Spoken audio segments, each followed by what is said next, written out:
신약성경 누가복음 22장 47절부터 53절까지에 있는 말씀입니다.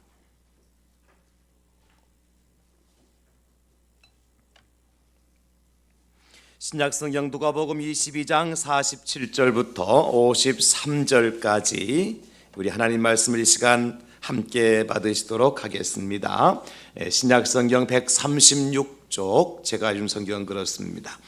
누가복음 22장 47절부터 53절까지 우리 함께 받으십니다. 말씀하실 때에 한 무리가 오는데 12 중에 하나인 유다라 하는 자가 그들을 앞장서 와서 예수께 입을 맞추려고 가까이 하는지라. 예수께서 이르시되 유다야 네가 입을 맞춤으로 인자를 파느냐 하시니 그의 주위 사람들이 그된 일을 보고 여짜오되 주여 우리가 칼로 치리까 하고 그 중에 한 사람이 대제사장의 종을 쳐 그 오른쪽 귀를 떨어뜨린지라.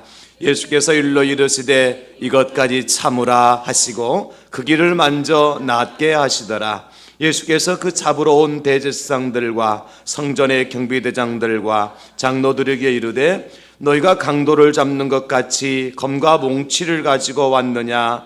내가 날마다 너희와 함께 성전에 있을 때에 내게 손을 대지 아니하였도다. 그러나 이제는 너희 때요 어둠의 권세로다 하시더라. 아멘. 할렐루야.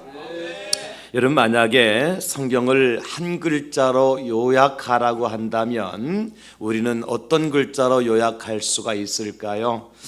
신구약 성경 전체를 한 글자로 표시해봐라 그러면 아마도 이 피라는 글자를 새길 수가 있을 겁니다. 빨래를 짜게 되어지면 물이 나오잖아요. 우리 성경을 짜고 또 짜면 무엇이 나오냐면 피가 나와야 돼요.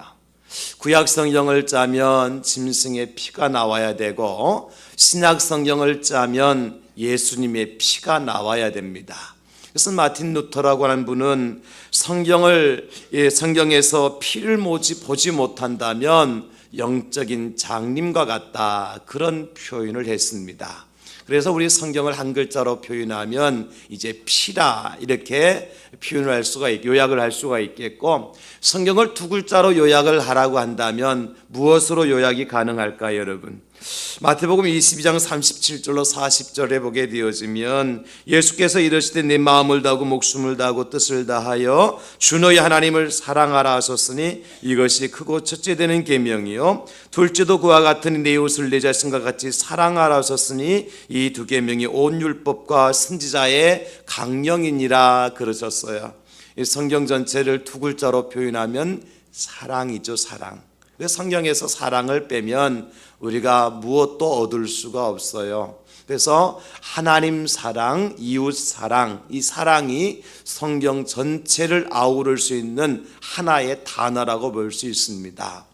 그렇다면 우리 성경을 한 문장으로 표현하라면 어떻게 표현할 수 있을까? 한 문장을 요약한다면 요한복음 20장 31절에 보니까 오직 이것을 기록하면 너희로 예수께서 하나님의 아들 그리스도이심을 믿게 하려 하며 또 너희로 믿고 그 이름을 힘입어 생명을 얻게 하려 함이니라 그랬습니다. 성경을 하나님께 기록해 주신 목적이 뭐냐면 예수님 믿고 그 이름 의지해서 구원받으라. 그래서 예수님의 이름 믿고 구원받는 것이다, 이렇게 성경 전체를 한 문장으로 요약할 수 있습니다. 예수님 믿고 그 이름으로 인하여서 구원받는 것, 이것이 신구약 성경 전체를 요약할 수 있는 것이죠. 그러므로 여러분, 성경의 가르침, 예수님의 결론은 뭐냐면 피와 사랑과 생명이라고 할 수 있겠죠. 피와 사랑과 구원, 생명. 여러분, 피는 예수님의 사랑의 결과로 흘려주신 거잖아요. 그리고 그 피의 은혜로 말미암아 우리는 구원 곧 생명을 받게 된 줄로 믿습니다. 우리가 구원받을 수 있는 것은 오직 예수님의 생명의 피로 인하여서 그 은혜로 말미암아 구원받게 됨을 믿으시기를 예수님의 이름으로 축원합니다. 그 어떤 것도 우리의 생명을 구원할 길이 없어요. 오직 예수님만이, 십자가 위에 흘리신 예수의 피만이 우리의 모든 죄와 허물을 용서해 주실 수 있고 그 피가 곧 우리를 이제 죄에서 구원하여 주신 것입니다. 이것이 예수님의 은혜요 사랑이죠. 오늘 주님은 바로 그 피를 흘리시기 위해서 예루살렘으로 입성하시는, 그래서 입성할 때 많은 사람들이 종려나무 가지를 꺾어서 흔들며 호산나 호산나 다윗의 왕으로 오시는 예수여 하면서 예수님을 맞이했던 날을 기념하는 종려주일인 것입니다. 많은 사람들이 예수님을 환영하고 있었지만 사실은 예수님은 무엇을 위해서 예루살렘에 입성을 하시느냐 하면 십자가에 달려 죽기 위해서 입성하시는 겁니다. 그 십자가 위에서 당신의 몸을 찢고 피를 흘려주셔서 우리의 죄와 허물 가운데서 우리를 구원하여 주시고 살려주시고 생명을 주시기 위해서 오늘 예수님께서 예루살렘으로 입성하시는 날, 그래서 오늘 우리는 종려주일이라 그렇게 이름을 붙이고 함께 우리가 이 날을 지키고 있는 것입니다. 오늘로부터 시작해서 고난주간이 시작되어지는 거예요. 그래서 월화수목 금요일 날 예수님께 십자가에 달려 죽으시고 이제 토요일 하루 지나고 주일날 오늘 우리가 지킨 주일에 예수님께서 부활하시게 되는 거지요. 예수님은 그러나 십자가에 달려 죽기 바로 직전까지 당신의 사랑하심과 은혜 베푸는 일들을 중단하지 않으셔요. 오직 주님의 사랑과 은혜는 계속 되어진다는 사실을 오늘 본문을 통해 우리가 보게 되어지는데, 바로 예수님을 십자가에 달려 죽게 만든 원수들에게까지도 예수님께서 은혜를 베풀어 주셔요. 그래서 오늘 저는 설교의 제목을 원수들에게 은혜를 베푸셨습니다, 이런 제목으로 함께 말씀의 은혜를 나누려고 합니다. 여러분, 예수님을 십자가에 달려 죽게 만든 사람들이 어떤 사람들이 있었습니까? 빌라도부터 시작을 해가지고 대제사장들, 오늘 예수님의 겟세마네 동산까지 찾아왔던 가룟 유다와 경비대장들, 로마 군병들, 그들이 보낸 종들이 예수님을 잡아서 불의한 재판을 하게 되어지고 결국 예수님을 십자가에 못 박아 죽게 만들지요. 이 모든 사람들이 예수님에게는 어쩌면 원수와 같은 사람들이었어요. 원수와 같은 사람들.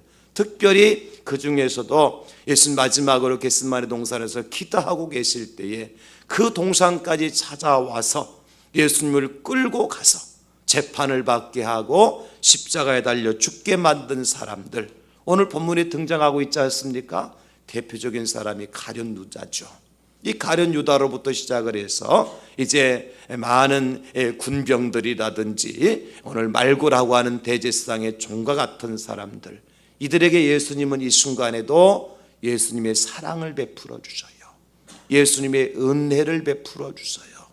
원수를 사랑하라 하신 주님께서 원수를 사랑하는 것이 어떤 것인가를 오늘 본문을 통해서 저와 여러분들에게 분명하게 보여주십니다. 사실 예수님께서요, 마지막 십자가에 달려 돌아가시면서 하신 기도가 있잖아요. 아버지여, 저들의 잘못을 용서하여 주시옵소서. 그 저들이 누굽니까?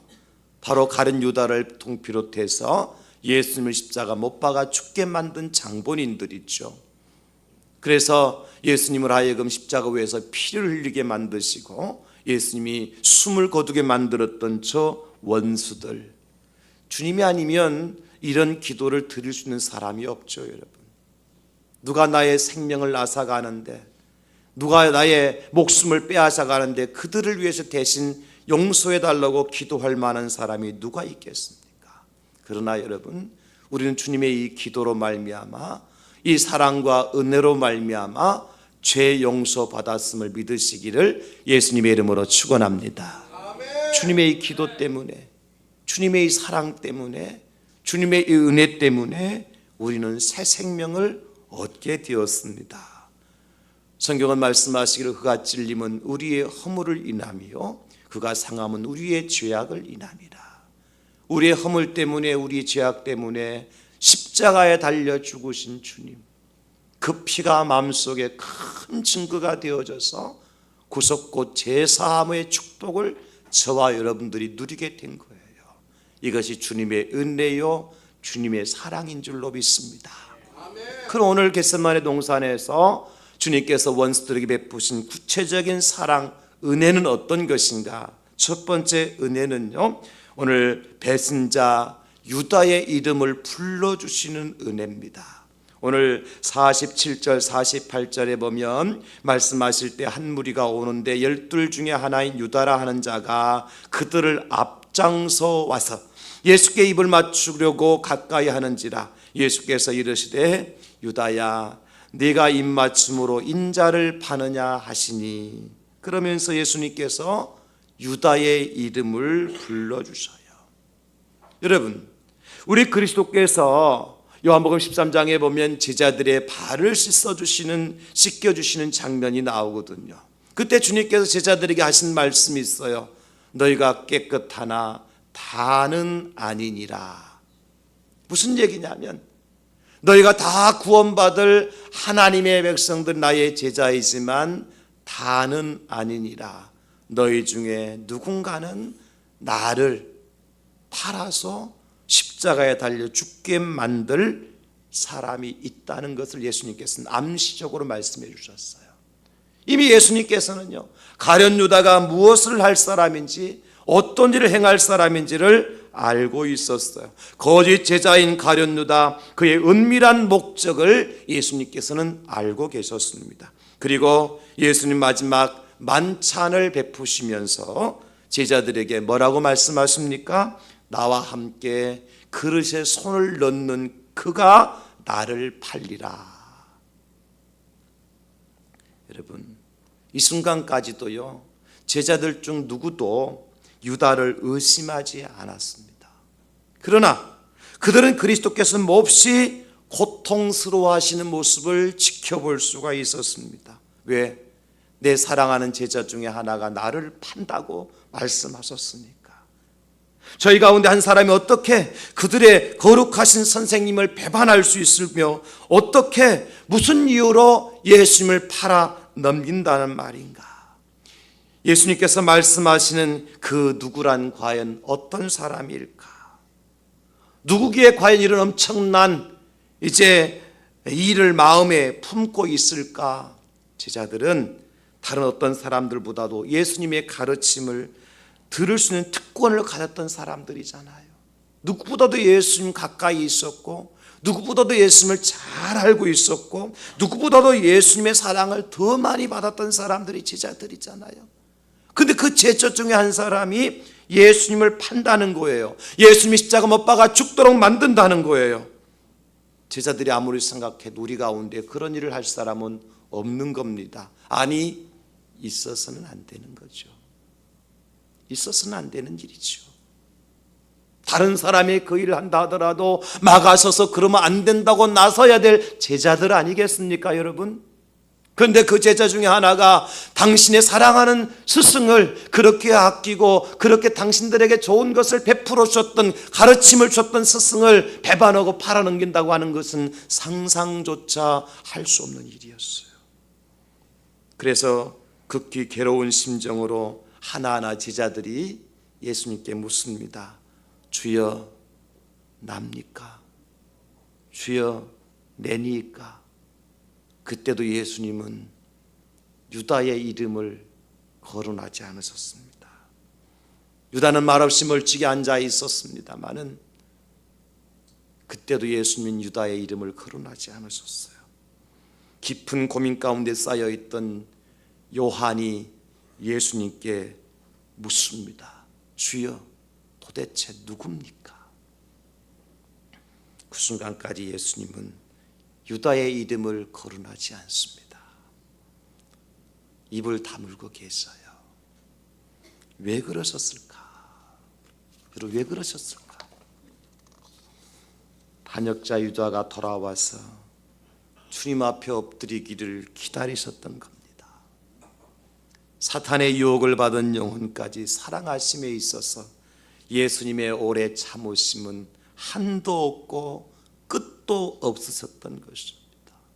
그 살 수만 있던 유다를 구원하시기 위해서 예수님 무엇 하나 주저하지 아니하시고 참아 기다리고 계시는 우리 예수님의 모습을 볼 수가 있는 것이지요. 그러나 완강한 교만에 격퇴당한 자비의 물결이 오늘 밤 드디어 겟셋만의 동산에 다시 돌아오게 되는 거죠. 결국 그날 밤에 유다가 로마 군병들을 대동하고 앞장서서 예수님께서 기도하고 계시던 동산까지 올라와서 랍비여 평안하십니까? 선생님 안녕하시옵니까? 라고 하면서 입을 맞추죠. 그제서 예수님께서 입을 여시고 유다야, 그제서야 사랑하는 제자 유다의 모습을 보시고 유다야 불러주시는 겁니다. 유다야, 네가 입맞춤으로 인자인 나를 파느냐? 그동안 침묵하셨던 예수님의 입에서 유다의 이름이 불려져요. 마태복음에서는 같은 장면에 이렇게 말씀하고 있죠. 친구여, 네가 무엇을 하려고 왔는지 이제 행해도 된다. 해라. 예수님은 당신을 팔아먹기 위해서 앞장서서 원수들의 앞잡이 노릇을 난 유다의 이름을 불러주셨습니다. 그를 향하여 친구라고 불러주셨어요. 여러분 무슨 의미인 줄 아세요? 저는 이 순간까지도 우리 예수님은 유다를 당신의 제자로 삼고 계시다는 것을 볼 수 있어요. 이 순간까지도 원수들의 앞잡이가 되어져서 가증한 가면을 쓰고 선생님 앞에 와서 선생님 앞에 입 맞추던 가련 유다, 그 원수와 같은 유다에게 주님은 아직도 너는 나의 제자다. 유다야, 내가 너를 처음 부를 때 이름이 유다였지 않느냐? 내가 그 이름을 다시 한번 불러본다. 유다야, 네가 그 처음의 유다로 돌아갈 수는 없겠니? 유다야, 네가 지금 있어야 될 자리가 어딘지 너는 모르겠니? 그 자리로 다시 돌아갈 수는 없겠니? 나의 제자로 불렀을 때 그 처음의 자리로 네가 다시 나의 제자로 돌아올 수는 없겠니? 유다야, 내가 너를 제자로 부를 때에 그 유다로 남아줄 수는 없겠니? 유다야. 사랑하는 여러분, 주님은 지금 이 마음으로 유다를 부르고 계시는 겁니다. 주의 마음의 한 구석에는 지금 그 무엇으로도 만질 수 없는 아픔과 상처가 스며들고 있으면서 나의 사랑하는 제자 유다가 나를 팔아먹는다고 생각하실 때 주님은 그 유다를 부르시면서 유다야, 다시 돌아올 수 없겠니?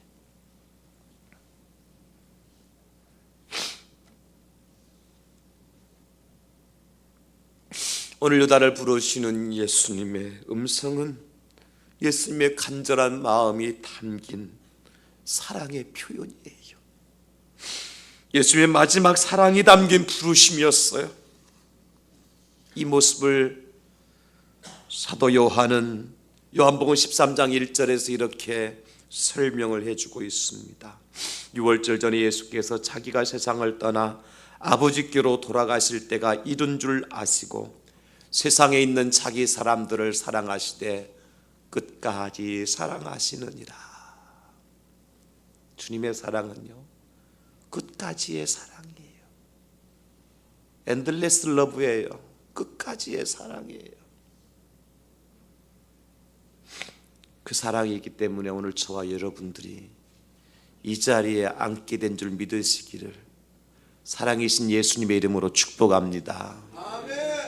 베드로가요, 빌라도 법정에서 예수님을 3번 부인하잖아요. 그때 예수님께서 돌이키셔서 빌라도를 쳐다보셔요. 닭이 3번 울지요. 베드로를 쳐다보시죠. 그때 닭이 3번 울지요. 그 닭 울음소리를 통해서 베드로는 예수님의 음성을 듣습니다. 베드로야, 네가 나를 부인하기 전에 3번 나를 부인하기 전에 닭이 울 것이다. 베드로야, 주님의 음성을 닭 울음소리를 통해서 베드로가 들어요. 그리고 베드로는 밖으로 뛰쳐나가서 회개합니다. 통곡합니다. 사랑하는 성도 여러분, 실패한 베드로가 다시 그물을 둘러매고 갈릴리 바다로 고기 잡으러 가잖아요. 그때도 또 주님은 찾아오셔서 베드로야, 네가 나를 사랑하느냐? 베드로야, 네가 나를 다른 사람보다 더 사랑하느냐? 베드로야, 네가 나를 사랑하느냐? 3번씩이나 묻습니다. 3번씩이나 베드로를 불러주셔요. 베드로야, 내 이름이 누구냐? 내 제자, 나의 제자 베드로가 아니냐?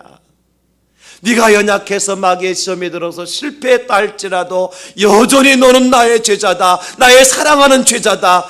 예수님께서 베드로의 이름을 불러주시잖아요. 인생의 막다른 골목으로 치닫던 사울에게 다메섹 도상에 예수님께서 찾아오셔서 그 사울의 이름을 불러주셔요. 사울아, 사울아, 사울아, 주여 니시오니까 나는 네가 핍박하는 예수라. 사랑하는 성도 여러분, 그렇습니다.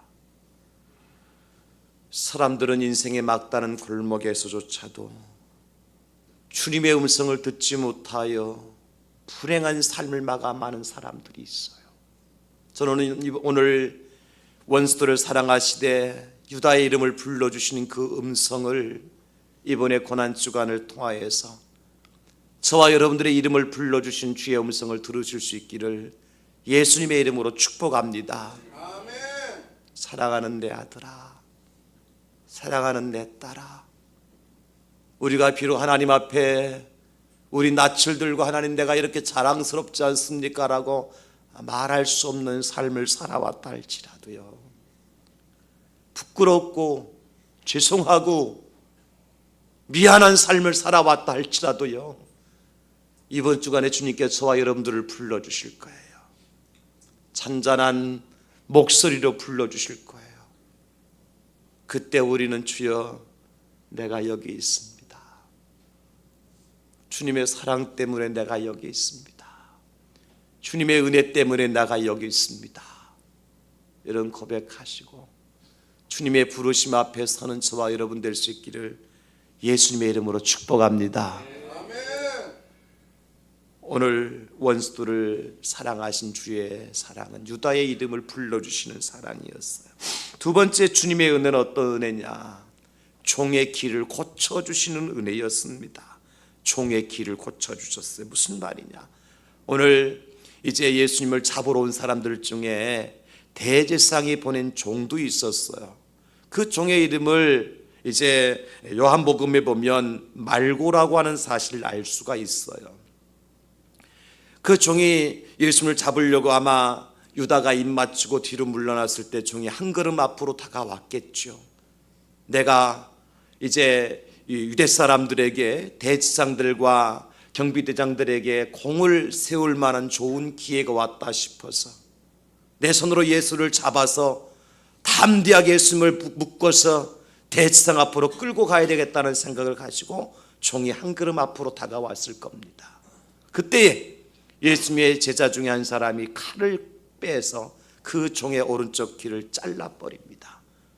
그 제자의 이름이 마태복음에 보면, 요한복음에 보면 베드로라고 기록해 놓고 있어요. 베드로가 그 종 말고라는 사람의 귀를 잘라서 떨어뜨린 겁니다. 그때 예수님께서 뭐라고 그러셔요? 베드로야, 내 칼을 칼집에 도로 꽂으라. 칼을 가진 자는 칼로 망하느니라. 그러시면서 하시는 말씀이, 베드로야, 이것까지도 참아야 되느니라 말씀하시고 그 총에 떨어진 귀를 주우셔서 종의 얼굴에 붙여서 고쳐주셔요. 이것이 할 수 있는 일입니까? 앞장서서 예수님을 당장 결박해서 끌고 가려고 나섰던 종 말고라고 하는 사람이에요.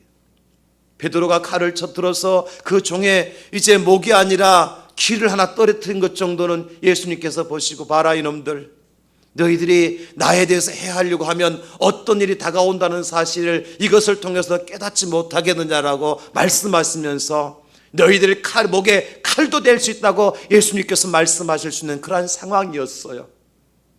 그러나 예수님은 그리하지 않으셨습니다. 여러분, 이것까지도 참아야 되느니라 그러시면서 그 종의 길을 고쳐주시는 거예요. 여러분, 이것이 주님의 사랑입니다. 주님, 우리가 얼만큼 참으라고 말씀하시는 겁니까? 어디까지 참으라고 말씀하시는 겁니까? 한때는 제자들이 묻잖아요. 내 형제가 잘못한 몇 번이나 용서해 줘야 되겠습니까? 마태복음 18장 22절에 예수님께서 이렇게 말씀하십니다. 예수께서 이르신 내게 이르노니 7번뿐만 아니라 7번을 70번까지라도 해야 되느니라. 7번을 70번까지라도 용서해 주라고 말씀하시죠. 사도 바울은 로마교회 성도들에게요, 원수를 사랑하되 어떻게 사랑하라고 말씀하십니까?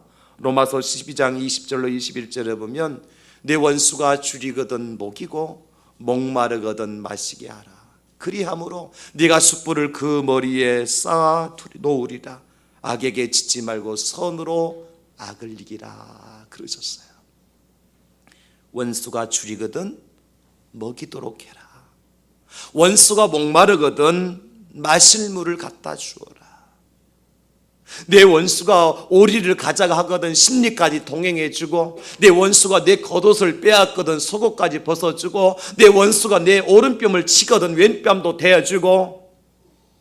여러분, 이것이 원수를 사랑하는 우리 그리스도인들의 모습이고, 예수님께서 그 사랑이 어떤 것인가를 우리에게 분명히 보여주시는데, 바로 원수의 길을, 떨어뜨려진 길을 주어서 그 길을 고쳐주시는 예수님. 여러분, 그 원수가 누굽니까? 오늘 말고라는 사람만 예수님의 원수로 살았어요. 저와 여러분들은 어떻게 살았습니까? 나는 주님 편이 되어줘서 주님을 위해서 생명을 바치겠다고 내가 주님 편이 되어줘서 원수들 앞에서, 내가 그렇게 대적들 앞에서 내가 칼을 들었던 베드로와 같은 삶을 살았습니까?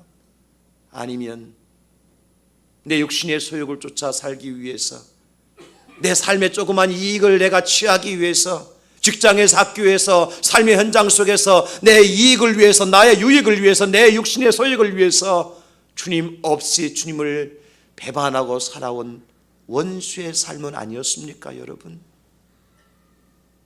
그런 우리를, 이미 우리는 칼에 귀가 아니라 목도 배임을 당해야 될 마땅할 죄인 중에 괴수와 같잖아요.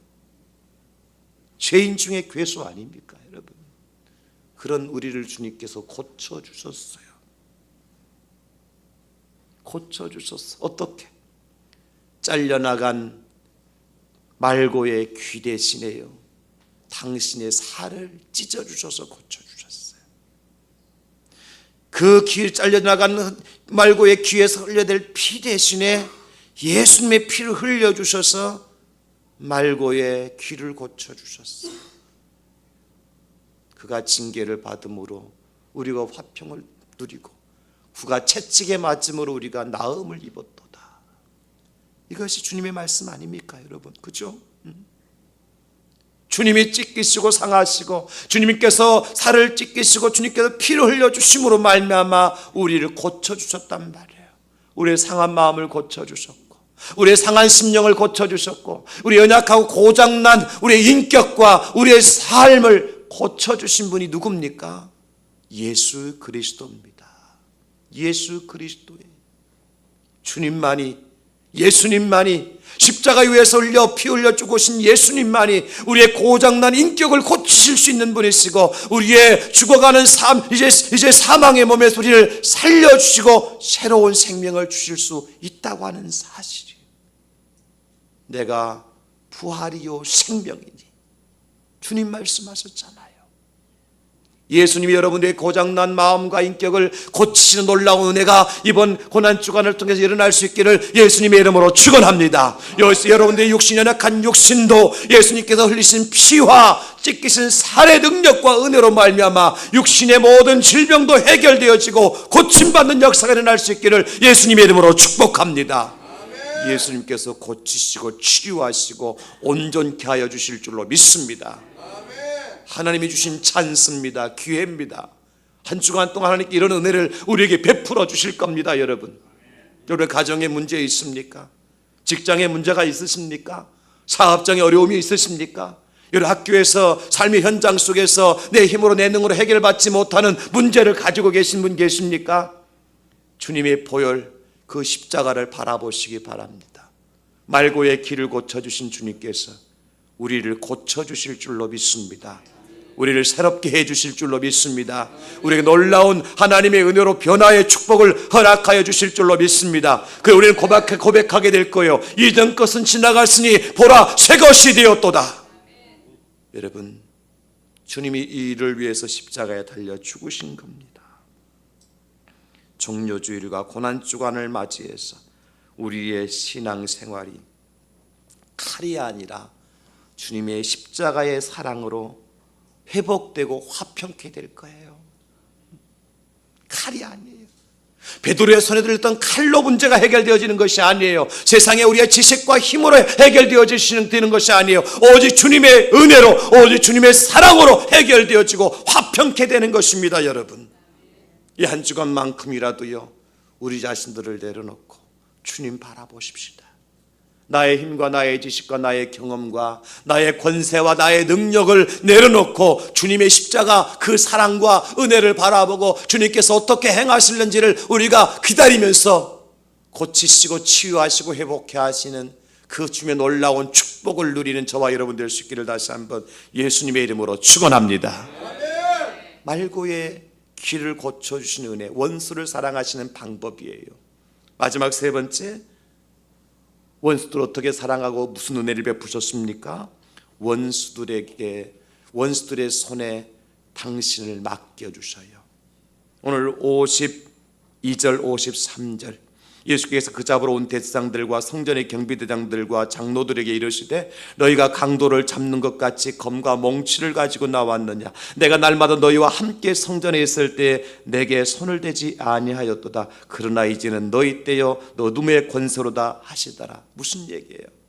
지금까지 너희가 내게 손을 대지 못하도록 하나님께서 막고 계셨지만 이제는 내게 손을 대도 괜찮다는 겁니다. 너희들에게 원수들에게 내 몸을 맡길 때니까 너희들 하고 싶은 대로 하라는 거예요. 이제는 어둠의 때요 너희 때이기 때문에 너희들이 행할 때가 되었다. 그 예수님은 원수들에게 당신의 몸을 맡겨버리셨어요. 힘이 없어서요? 능력이 없어서 그러셨나요? 아니에요. 예수님은요 다른 복음서에 보면 하늘을 명하여서 12군단이나 되는 천사들을 명하여서 불로 이들을 한순간에 멸할 수 있다고 말씀하셨어요. 능력이 없어서가 아닙니다. 마치 도수장으로 끌려가는 어린 양처럼, 털 깎는 자 앞에 선 어린 양처럼 예수님은 잠잠히 그들의 손에 끌려서 대제사장의 재판전까지 가게 되었습니다. 왜 그렇게 하셨을까요? 이 길만이 세상을 구원할 유일한 길이기 때문에 그렇습니다. 예수님 말씀하시죠. 마태복음에서 보면 예수님께서 말씀하시기를 내가 천사들을 명하여 이들을 없애버린다면 이렇게 이루어질 것이라고 한 하나님의 말씀인 성경이 어떻게 이루어지겠느냐? 내가 이들을 살리고 이들의 손에 붙잡혀가서 십자가에 죽어야 구원의 문제가 해결될 수 있다. 주님은 그거 아셨던 거예요. 내가 이들의 손에 붙들려 가서 십자가에 달려 죽는 길만이 세상을 구원할 수 있는 유일한 방법이다. 그 주님은 원수들에게 당신의 몸을 맡겨버리셔요. 여러분 이게 은혜입니다.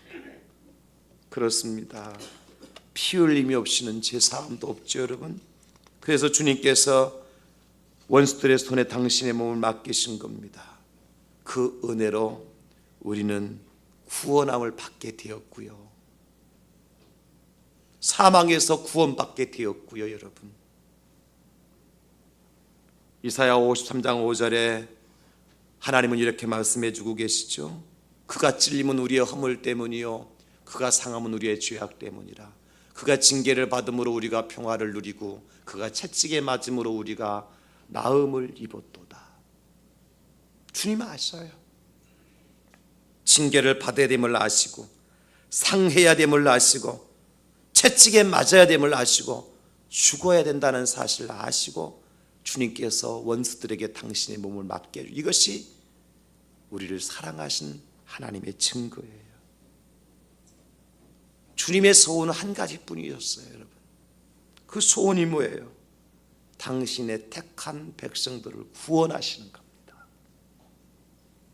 바로 이 자리에 앉아 계신 저와 여러분들을 살리시는 겁니다. 그 목적을 위해서 주님은 원수들에게 당신의 몸을 맡기셨어요. 힘이 없어서가 아니라니까요. 연약해서가 아니라니까요. 능력이 없어서가 아니라니까요. 저와 여러분들을 사랑하셔서 우리를 구원하시기 위해서, 우리를 죄악 가운데 건져내시기 위해서, 사망의 권세에서 우리를 건져내시기 위해서 주님께서 원수들에게 당신의 몸을 맡기셨어요. 쉬운 게 아니에요. 예수님은 죄가 없으신 분이십니다. 예수님은 하나님이십니다. 그 하나님이신 예수님께 죄인들의 손에 당신을 맡기신다. 의인이신 예수님께 죄인들에게 당신의 몸을 맡기신다. 있을 수 없는 겁니다. 그러나 주님은 하셨습니다. 왜? 주님의 소원은 한 가지였어요. 바로 저와 여러분들을 살리는 겁니다. 우리를 구원해 주시는 거예요. 그 일을 위해서 주님은 죄인들에게 당신의 몸을 맡기셨어요. 원수들에게 당신의 몸을 맡기셨어요. 그리고 빌라도 법정으로 끌려가셨고 재판을 받으셨고 이제 십자가에 달려 죽으신 겁니다. 그 은혜로 우리는 대속의 은혜를 누리게 되었고 구원의 축복을 받게 된 겁니다. 사랑하는 성도들, 말씀 마무리합니다.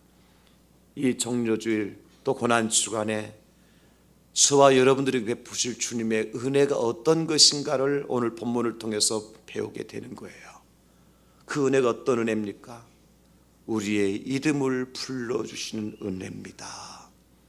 우리가 어둠 가운데 있든지 빛 가운데 있든지, 우리 어떤 상황 속에서 우리가 주님을 배반하고 등을 돌리고 있든지, 주님을 향하여 서 있든지, 어떤 상황에도 불구하고 주님은 반드시 우리의 이름을 불러주실 거예요. 사랑하는 내 아들아, 사랑하는 내 딸아. 주님의 이름, 주님께서 우리의 이름을 불러주실 때 그 주님의 음성을 듣는 이 주간이 될 줄로 믿습니다. 뿐만 아니라 주님은 이번 주간에 우리를 고쳐주실 겁니다. 회복시켜 주실 겁니다. 치료해 주실 겁니다. 그리고 우리에게 당신의 모든 것을 다 맡겨주실 거예요.